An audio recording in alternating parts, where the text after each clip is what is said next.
The Red Sox have lost 3 straight games, matching their longest losing streak of the season. But Turcotte says to expect prices to rise for services like sweeping and spring cleanup. The Red Sox have won their championship and are obviously now done, and the focus now turns to the Celtics, Bruins, and Patriots. Good afternoon, everyone. I'm Zach Miller, and this is The Locker Room, the show that introduces you to coaches and athletes of Husson University. So as you can see, Aaron Willis taking up some leadership roles, also improving his game, according to Corey Wood there, who you saw on the interview. So now we'll get back to game action here as Husson's leading 57-29 here in the start of the second half. I'm Zach Miller, joined by Isaac Lukin and Tyler Stack on the sidelines, as Husson has just been dominating this game defensively and offensively as we're back underway. Change is inevitable, and at Husson University, change has come to the athletic department in a large way. There is a new man at the helm, leading Husson down the path of success vacated by Bob Riasso when he left last year to accept a position at his alma mater, Pfeiffer University. Nobody knew who would take his place until now. Meet Frank Pergolesi, Husson's new Director of Athletics. Pergolesi comes to Husson from West Virginia University Institute of Technology, where he was also the Director of Athletics. He says that things aren't as different here at Husson. At the end of the day, the things that are consistent are, being able to work with coaches and student athletes to try to be as successful as you can be, and worrying about facilities and fundraising and compliance and academics and recruiting and personnel. Pergolesi brings over 20 years of experience to Husson as a director of athletics and a winning pedigree from West Virginia. Under his leadership there, the Golden Bears broke school records, won 4 championships, had 3 appearances in national tournament competition, and a majority of athletes consistently earned a 3.0 GPA or higher. He brings similar goals here to Husson. I think we want to continue to excel academically. We want to graduate student athletes. We want to retain them and graduate.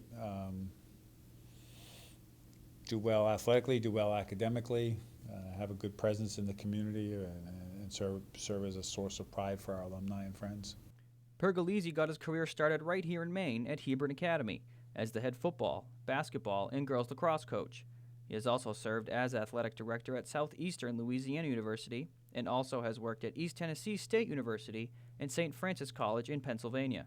The knowledge he brings here to Husson will help to further strengthen a successful athletic program.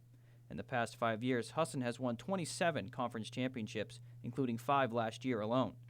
Over 400 students compete in athletics, and they and their coaches will be looking for continued success.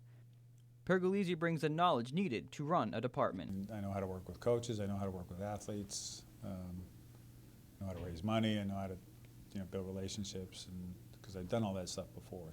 A new door has been opened for Husson Athletics and Frank Pergolesi, and who knows, maybe some new names will find their way into the rafters.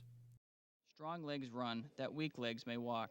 That is the motto of every Shrine football game played across the country to benefit the children at the Shriners hospitals.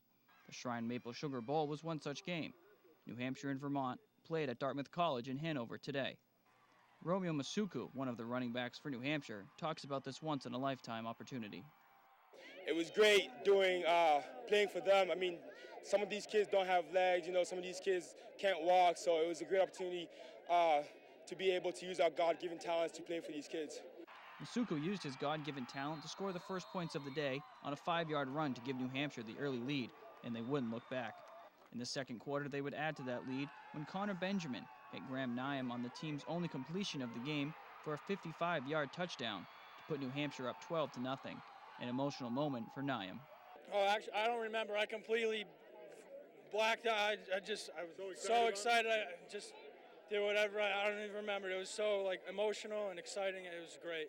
In the third quarter, it was Masuku again, scoring this time from 40 yards out, and then Benjamin adding a 36-yard run of his own to increase New Hampshire's lead 29-0. Offense wasn't the only bright spot for the players from the Granite State. In the fourth quarter, Logan Batchelder secured the second interception of the game, and New Hampshire wouldn't waste it.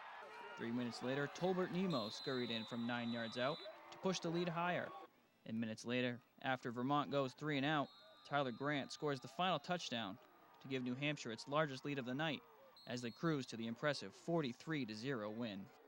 We all worked hard this week. The line did a great job getting all the running backs into the end zone, and we were able to execute. We all worked as a team. That's why we came out here with the W. That W is the 13th straight over Vermont in the series, giving New Hampshire some very strong legs moving forward. In Hanover, Zach Miller, WMUR News 9 Sports. Corey Wood guarding Jason closely now. Gives it up to Radcliffe. Nice defense by Phil Layton to steal the ball away from Radcliffe. Husson has a 3-on-1. Nice pass to Anderson. Back to Butler as the ball gets knocked out of bounds. Nice idea. Maybe one pass too many there. The Maine State Library is hosting an event with the Bangor Man as their key speaker. New England School of Communications professor and local author Ed Rice will be honored for his work on Native Americans. Rice has spent many years researching Native Americans, including that of cousins Louis and Andrew. Welcome to the Triple Threat, the new sports talk show here on the Campus Network. I'm your host, Zach Miller, and I'll be joined later by Tyler Stack and Isaac Lukin. This is a fast-paced sports talk show where we'll talk about some of the hottest topics in the sports world today. We're now going